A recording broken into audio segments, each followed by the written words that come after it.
Join the Discord that's in the description to play with people for the Nightreign DLC. The DLC is 2 days away, and I'll be talking to you guys about like the most important things to take away from the 2 new gameplay reveals that GameSpot got to show us, and the first being the Undertaker, Marlo, the Undertaker, not Caker. So the important thing to look at, number 1 is the stats, right? So we have A in strength, A in faith, and a B in health, and then the rest is, it's almost kind of whatever. But the main thing to be looking at is that this health stat is actually the same as Executor's. She is a strength and faith character for people who don't know, and her preference is going to be hammers. So hammers already have pretty good stance damage. I'm not no Yui. I don't have like the specific like values, but I'm just like generally giving you like the game plan of what this character is looking to do. So she's kind of going to be along the sides of Raider and Wilder, where she's like, she's in the front line doing a lot of damage. And because she has a very high faith stat, she can actually use spells if that's a route you want to go down. She has a C in FP, which isn't the greatest, but it's definitely enough to use some like spell if the boss doesn't have like aggro on you. If you want to use like a lightning spear or like some type of red lightning, if you ever get the cast off, because that takes 8 years and 8 days, you can do that and get pretty good damage out of her. So she actually kind of plays like Guardian with his Deep of the Night relic that gives him more faith. She will be a very strong character, and it's like, besides her stats, which are already pretty phenomenal and kind of gives Raider a run for his money, we're gonna see her skills. So I don't know who did this.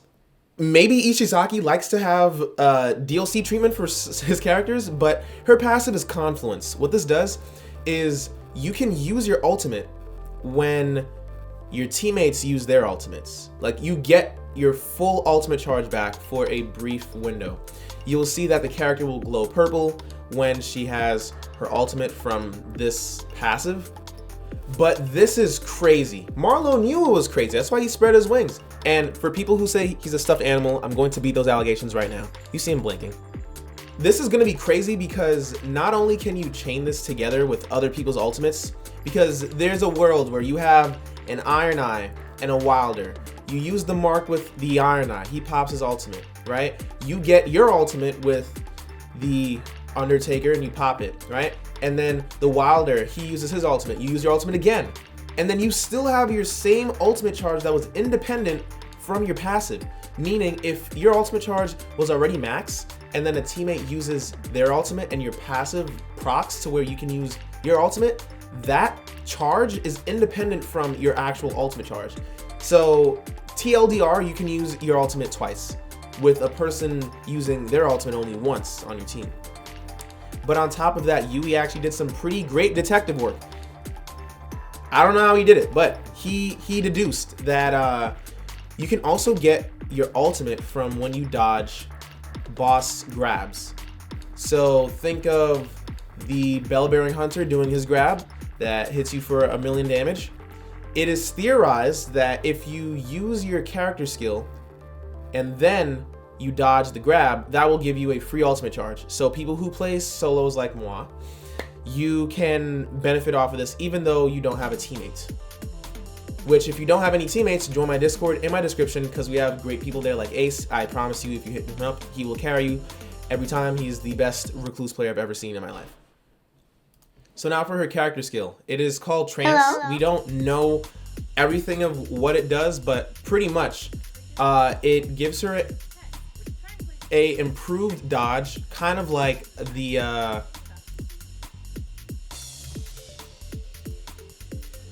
so for her character skill, Trance, it's not known everything of what it does, but from what we've seen, it gives her a improvement to her dodge. So if you could think of like the Recluse's dodge or something like a Bloodborne dodge, it will be like that. She will have improved poise, so she won't stagger to certain things.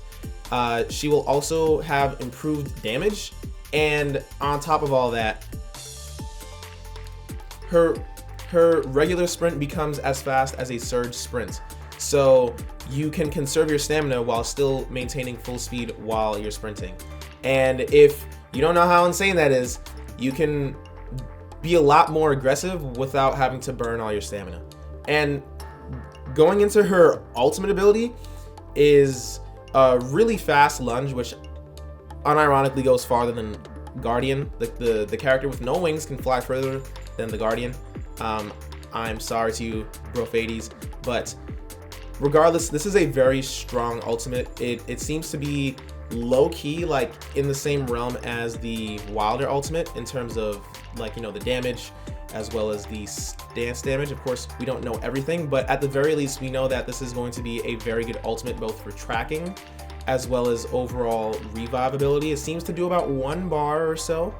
So overall, she is a very strong character. I can tell a lot of people will going to like pick her up day one, me included. If you want to see that, subscribe, because this character is actually just crazy. But on top of all that, because we didn't even talk about her relics, her character-specific relics are insane. This might be peak cinema. Everything here benefits her. So if we look at, right, activating her ult increases attack power. We don't know the value, but that's always good. Contact with allies restores their health when you pop your ult. So pretty much if you touch them when you use your ult, they're gonna get healed. Attack power increased by landing the final blow of a chain attack, which is extremely important. And physical attacks boosted while assist effect from incantation is active for self. So with that one, I'm just gonna start from the bottom up, right? So it seems like things like Flame Grant Me Strength will seemingly give her more attack boosts. Again, we don't know for sure because it's not out yet, but that is what I'm theorizing, because it says your physical attack boosted while assist effect from incantation. So I'm thinking like a self buff, right? That's what it reads. Attack power increased by landing the final blow of a chain attack. Her mace has a 4-hit attack chain, which is important because, as we will see here, you like the quicker you can complete your chain means the quicker you can get that attack boost. I don't know the percentage of how much it's going to boost it by, but I would assume at least 5% and up.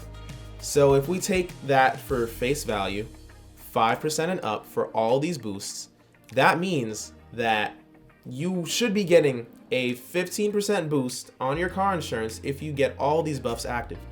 I don't know if all these can be active at the same time. Again, this is just theory crafting, but I'm just giving you guys an idea. Like, you know, you can run forth when this character drops. You guys get to have a decent idea of how this might work.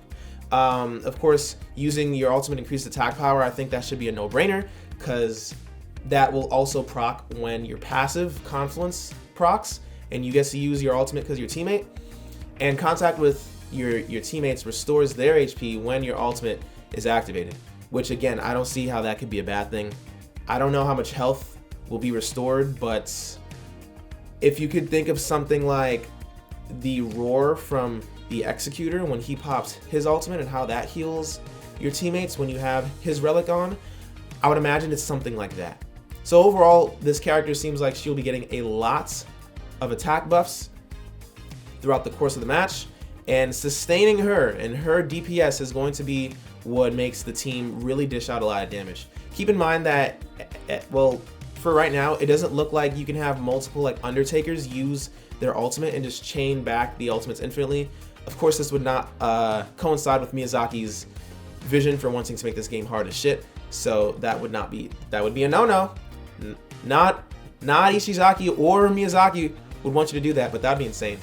But overall, very, very strong character. I think in terms of compositions, you definitely want to run her with Iron Eye, at least one Iron Eye.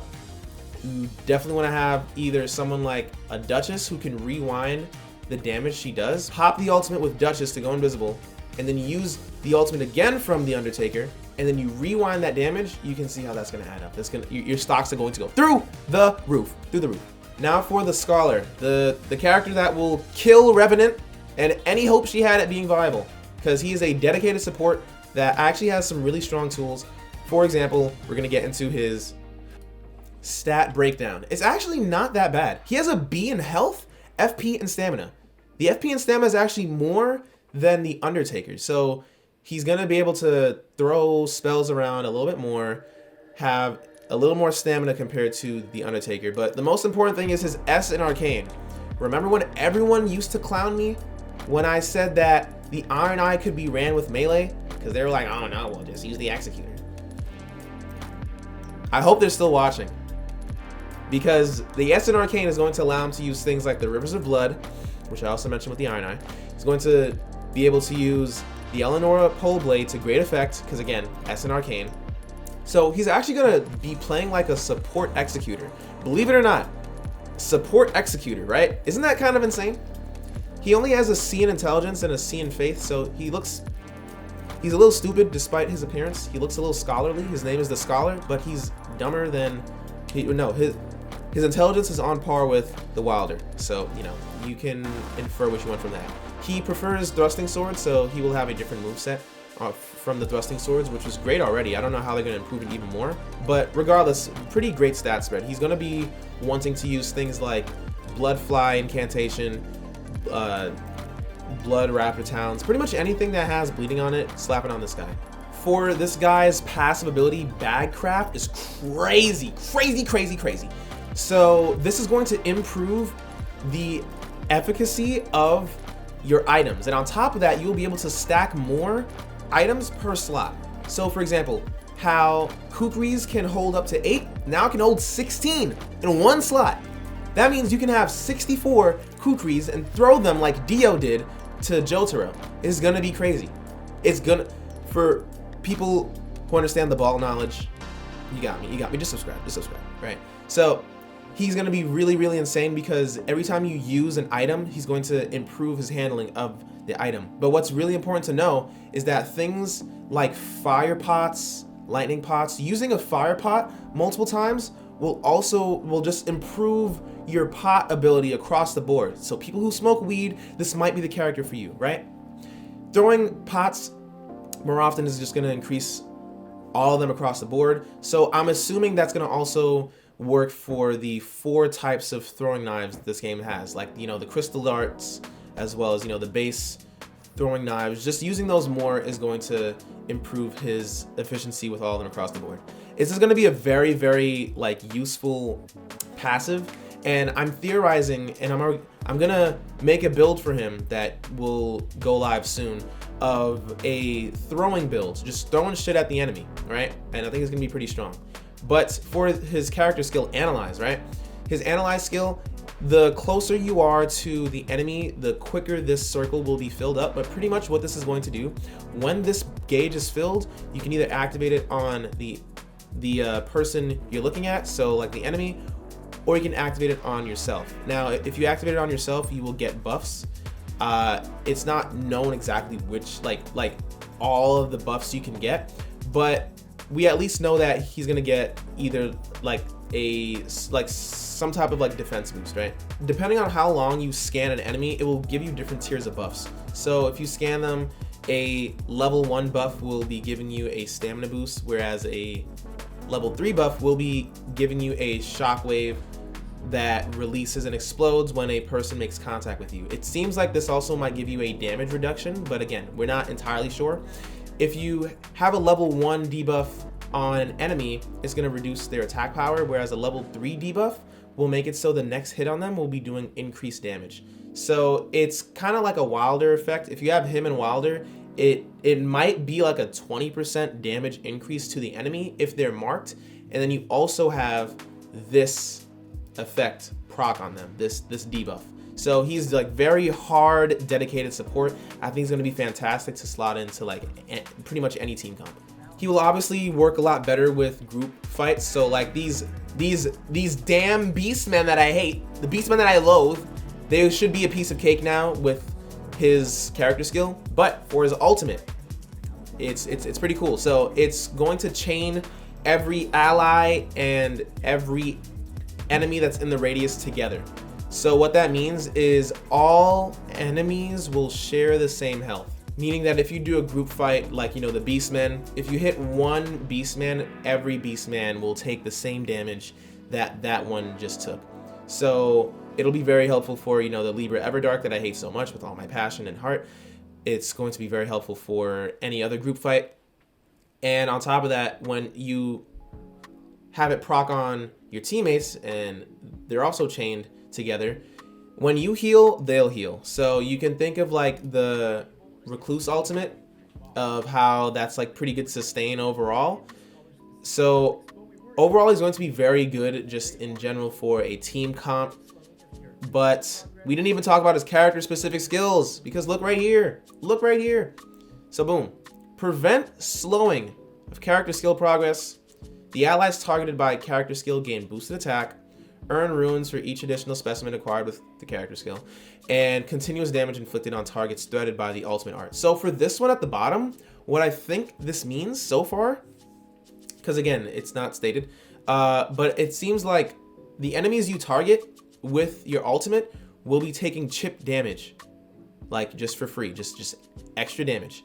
Probably something akin to like a poison tick, or like a tick of damage, like, you know, the black blade of death, like that chip damage. You have additional runes for each like specimen acquired with the character skill. Because they say specimen, it seems like both allies as well as the enemies, unless it's like a substantial amount of runes, I don't see this one really being worth it personally. The allies targeted by character skill gain boost attack. We don't know exactly how much this is, but assuming this is even like 5 to 10% on your car insurance, is going to be very, very good for stacking multiple tiers of attack power. So something like the Iron Eye weak point plus the character skill boost on the Iron Eye, and then he like pops his ultimate, so it just does like a good amount more damage compared to what it would have done. And it's just a free relic slot you just put on, and your teammates will receive that boost. And then prevent slowing of character skill progress. What this seems like is, if you remember when he was like scanning people in the beginning, this radius, it seems like it's going to prevent this from slowing down when you like de-lock from the target and stop scanning them. Because you'll see when you're scanning and then you look away, notice how the target on the left completely lost all of his target progress, and it went down significantly. So it might be like it's not gonna go down at all once you make progress on scanning someone, but we will know when the DLC drops for sure. So team comps, I see this guy slotting in. I'm not gonna lie, the top meta comp of the Iron Eye, Wilder, and then like, you know, the Duchess, I could see a world where you take out the Wilder in exchange for the Scholar. He's not going to be doing like a lot of DPS on his own, but similar to Marlowe and how he supports me, he should be supporting the team in their DPS, and it might actually warrant taking the Wilder off because of the fact that he will be giving a damage boost to the Duchess and the Iron Eye, and you know, the Duchess can rewind that back. So there's a lot of chances for like multiplicative damage stacking, which I think is going to be really phenomenal with like him, like the Raider and the Undertaker, who can already like give themselves attack buffs, just buffing them even more, and then reducing the defense of the enemy by like for one hit. I think it's going to be pretty strong, and you guys aren't going to be ready for the support. It's just going to be so insane.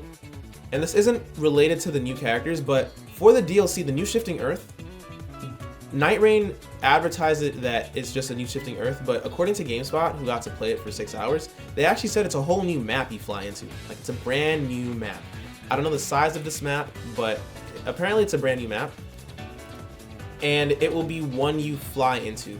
I actually got to ask them, I asked this guy yesterday. He said that you'll be able to fly into the map. I'm joking, I didn't ask him yesterday. It's said that you fly into this new map, and while they couldn't show any new gameplay, I'm hoping that this map is at least like half the size of Limveld, because this will help to alleviate one of Nightreign's biggest problems, which is actually going to be a future very long video essay critique. I think this is a really good step for this game being a roguelike, because the publishers themselves don't really categorize it and market it as a roguelike, even though it is, whether they want to believe it or not. So hopefully this new map breathes some life back into the game that the game really needs, because I like the game a lot, but as a roguelike right now it sucks a lot, and I hope that the DLC can really fix that.